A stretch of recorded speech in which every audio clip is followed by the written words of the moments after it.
Hello guys, good day po. Magandang araw po sa lahat. At eto nga guys, may barya ulit tayo. Halagang 500 lang ulit. Dahil ito lang daw yung bagong barya ng aking kapatid. So, 100 pesos na tigpipiso. NGC at BSP. At ito ay NGC na 5 piso, nonagonal at saka round. Halagang 200 po ito. At ito rin ay 200. Ito may halong BSP at saka NGC. So samahan niyo ulit ako guys sa ating coin hunting series. At unahin na natin tong tigli 5 piso.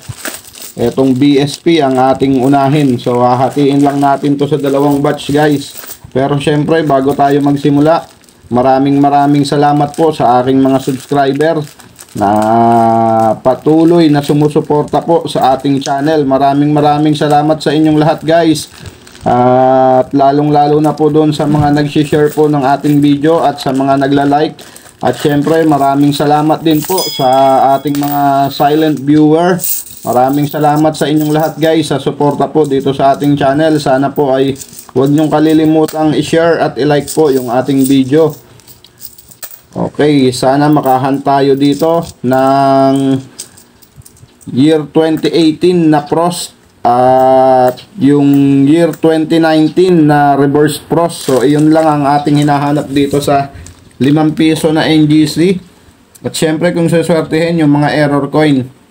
So, iyon lang po ang hinahanap natin dito, Frost at error coin. Dahil dito naman sa mint year ng NGC, wala pa namang hard to find dito dahil bago lang to lahat. Kaya ang jackpot natin dito yung mga pros at syempre yung error. Okay, umpisahan na natin to guys. Baka umpisahan pa ng iba to. First coin natin guys, round type. Year 2018. So common. Year 2020. At kumpleto na rin tayo nito guys sa year 2020 na to. Ang tanong kung may year 2021. Okay, next coin, nonagonal, year 2019. Okay. Common. Next coin natin, round type naman ulit. Common. Next coin, year 2019 na nonagonal ulit. Next coin natin, year 2019 na reverse Frost ang hinahanap natin dyan sa year 2019 and 2018 na Frost din ang ating pakay at saka error. So, iyan ang ating hinahanap dito sa 5 piso na bago. Okay, at syempre maraming salamat po sa mga kapwa ko coin hunter dyan at sa mga idol natin na coin collector. Maraming salamat po sa inyong lahat. Okay, proceed na tayo dito guys. Year 2019. So, common. Napakaganda ng year 2019 na nonagonal guys. Frost type.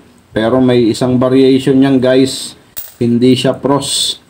At meron na rin tayong mga naitabi nun. Ang karaniwan kasi sa ating NGC na nonagonal ay Frost type. Frost type po lahat yan. Pero meron tayong nakikita na hindi Frost. So variation po ang tawag doon. Kaya itinabi natin. Ayan o. Frost type. Ganda o. Okay, proceed na tayo guys, year 2020. At kumpleto na rin tayo dyan. Ang hindi pa tayo kumpleto sa ganito ay yung year 2021. Okay, next coin, year 2019. Common, next coin, year 2018. Common lang din. At ang ating last coin guys, sa ating first batch, year 2018. So, common. At bokya nga tayo guys dito sa ating first batch. So, tignan natin dito sa pangalawa. Sana pala rin tayo dito ng Frost. First coin natin, round type pa rin. Year 2019. So, common. Next coin, year 2018. Common. And another 2019. Common. Next coin, year 2019. Ganda ng kondisyon ito. Next coin, nonagonal, year 2021. So, ayan. Ikikip natin to guys. At papalitan natin to sa mga susunod kung merong mas maganda. Medyo, ano na may mga tama na. Okay, dyan ka lang at i-update na rin natin yan guys. Yan yung ating candidate for updating ang year 2021 na nonagonal. Okay. Common. Next coin natin, 2019. So, common. And another 2019. So, sisilipin ko lang to guys. Yung kanyang pangalan. So, wala naman special. Common. Next coin, year 2019. Common. Next coin, year 2017. At ito'y madalas din i-alok sa atin tong year 2017 na to. Na nunagon ay na round type. So, common lang po iyan.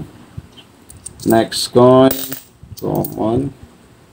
Next coin, year 2018, common. And another one, common. Next coin natin, year 2019. So, wala pa tayong nahanap na pros. Mukhang bokya tayo dito. Next coin, common. Next coin, year 2018.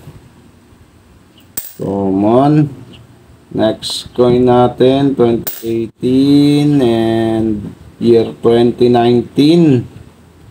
At ang ating last coin guys, so hindi tayo pinalad sa pros. Year 2019. At eto, nakahunt naman tayo ng isang pirasong 2021. So, kikip natin to pansamantala. Dahil yung kanyang kondisyon medyo hindi na okay, may mga tama-tama. Sisilipin lang natin to guys. So, i-keep muna natin siya pang samantala. Okay guys, i-update natin to. So, alamin natin ang status ng baryang ito sa kasalukuyan. Kung ito ba ay rare coin, hard to find, semi-hard to find, or common. So, tara guys, punta tayo sa ating source, ang website, N.Numista. So, alamin natin doon ang kanyang kasalukuyang price appraisal at ang kanyang frequency. So, ayan, nasa round type tayo. Dito lang tayo magpunta sa nonagonal. Okay. Ayan, at diretso na nga tayo sa ating i-update. At itong nonagonal guys, meron palang tatlo na mint year, 2019, 2020 at 2021. At ang ating ang nahunt ay itong year 2021. So, ayan siya guys. At wala pang price appraisal na nakalagay sa kanya sa kahit anong kondisyon guys.